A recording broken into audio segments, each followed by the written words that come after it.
नमस्कार, मैं रचना शर्मा चढ़ती कला टाइम टीवी देख रहे सभी दर्शकों का स्वागत करती हूं। आप देख रहे हैं हरियाणा के विशेष समाचार।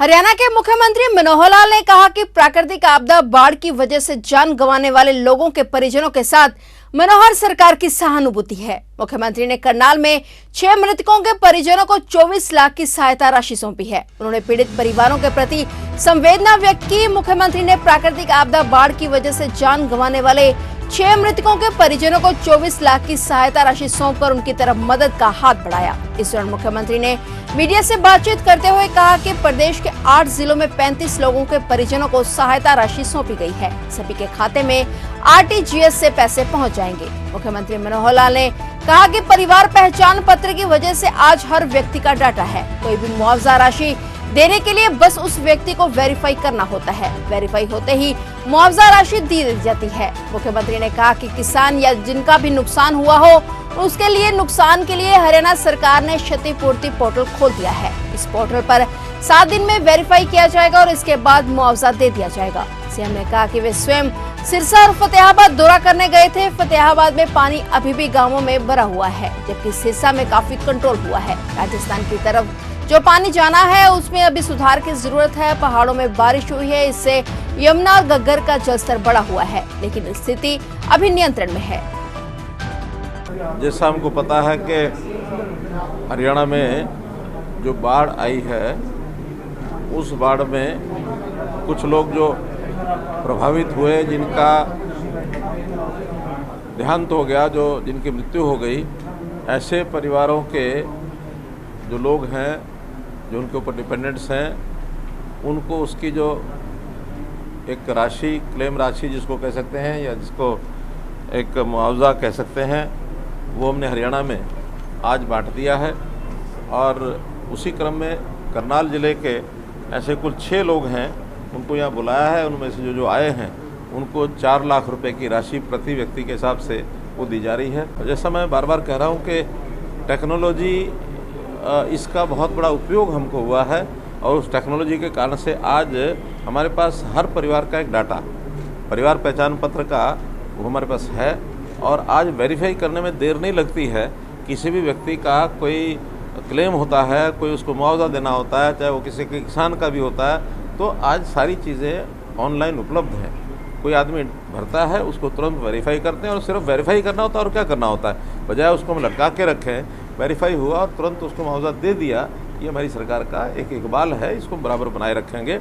और मैं तो इसके साथ जो और विषय आज आपके सामने रखने हैं कि कल मैं सिरसा और फतेहाबाद 2 जिलों में गया था।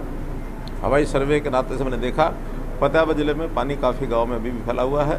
सिरसा जिला में काफ़ी कंट्रोल हुआ है, लेकिन राजस्थान की ओर पानी जो जाने की गति है वो भी और सुधार की आवश्यकता है, ताकि पीछे का पानी निकल कर के आगे बढ़े।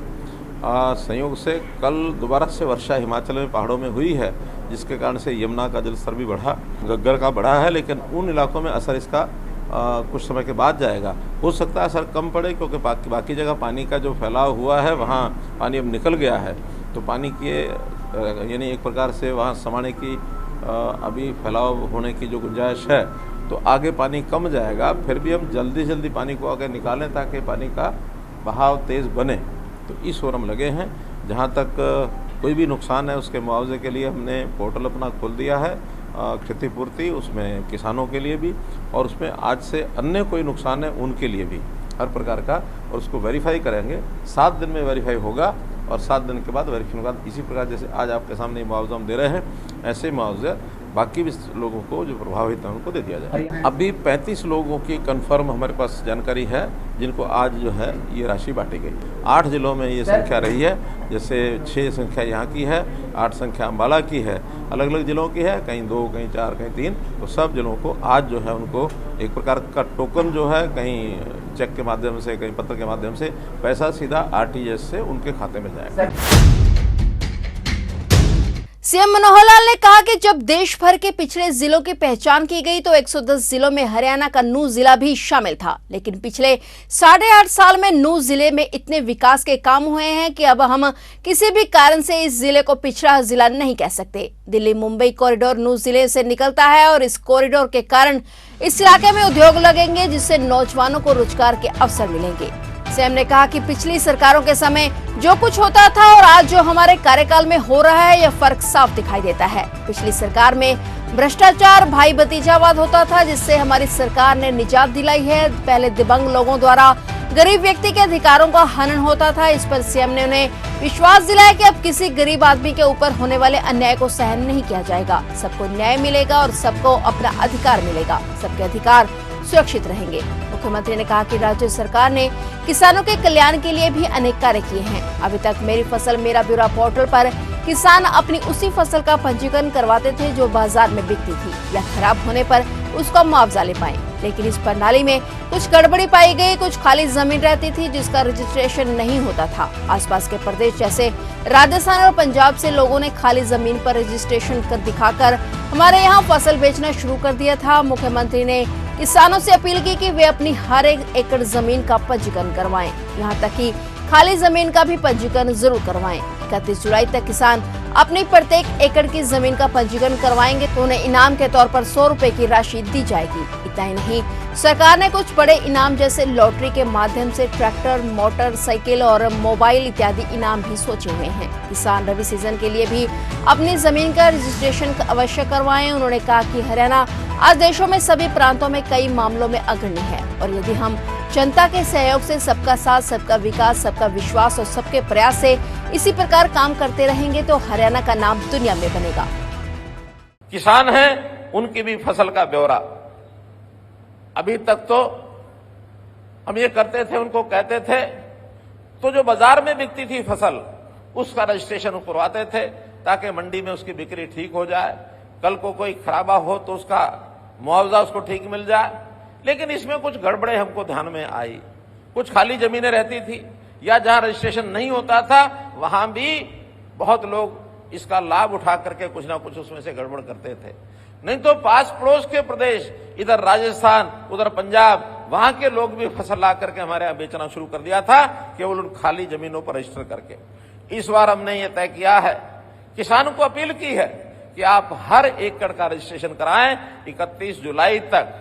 अभी चूंकि वर्षा हुई है, कुछ इलाकों में बाढ़ आई है, हो सकता है इसके कुछ दिन हम बढ़ा देंगे, वरना तय यही किया है कि 31 जुलाई तक किसान को कहा कि अपनी प्रत्येक एकड़ की जमीन वहां रजिस्टर करके क्या बोया है, चाहे वो फसल बेचनी है या नहीं बेचनी है, लेकिन रजिस्ट्रेशन सबका कराएं।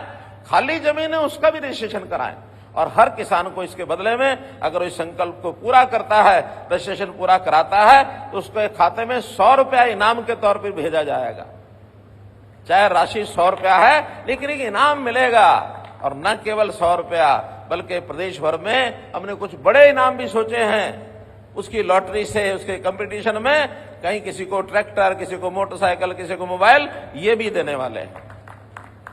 लेकिन किसान अपनी जमीन का ब्यौरा 31 जुलाई तक इस सीजन में और ऐसे ही 31 जनवरी तक अगला जो सीजन आता है रबी का, उसमें भी जाकर के रजिस्ट्रेशन करे। साल में 2 बार इस काम को किसानों ने पूरा करना है। इस काम को भी हम सब लोग सो करें। मैं आज इस अवसर पर आपको ये जो इतना बड़ा प्रोजेक्ट हमने शिलान्यास उद्घाटन का किया है, इसकी बहुत बहुत बधाई, शुभकामना देता हूं। और इसमें खास करके हमारे जो सरकारी विभाग हैं जिन्होंने बड़े बड़े प्रोजेक्ट आज कराए हैं, चाहे वो इरिगेशन के 144 प्रोजेक्ट हैं 983 करोड़ रुपए के, चाहे इसमें पंचायत डेवलपमेंट के भी 43 प्रोजेक्ट हैं, इसी प्रकार हमारे पब्लिक हेल्थ इंजीनियरिंग के इनके भी 488 करोड़ के प्रोजेक्ट हैं, रेवेन्यू के पीडब्ल्यूडी के 382 करोड़ के 30 प्रोजेक्ट हैं, अर्बन लोकल बॉडीज के 40 प्रोजेक्ट 292 करोड़ रुपए के हैं। तो कुल मिलाकर 347 प्रोजेक्ट, ये 2741 करोड़ के जो शिलान्यास उद्घाटन हुए, इसके लिए इन अधिकारियों को भी, हमारे स्टाफ को भी मैं बहुत आभारी हूं उनका कि उन्होंने समय से ये प्रोजेक्ट पूरे किए हैं। जिनका इनागुरेशन, जिनका शिलान्यास हुआ है, उन कामों को भी शीघ्र से शीघ्र पूरा करें। और जो इसके बाद जितनी डिमांड्स हमारे पास आती हैं, जन संवाद पोर्टल में डाल करके हम विभागों को पहुंचाते हैं, उनको भी एक एक करके सब इसमें उसके ध्यान से उसका काम आगे बढ़ाएं। फिलहाल हरियाणा के विशेष समाचारों में इतना ही, और नए समाचारों के साथ फिर से हाजिर होंगे। तब तक के लिए देखते रहिए चढ़ती कला टाइम टीवी, और अब मुझे दीजिए इजाजत। धन्यवाद।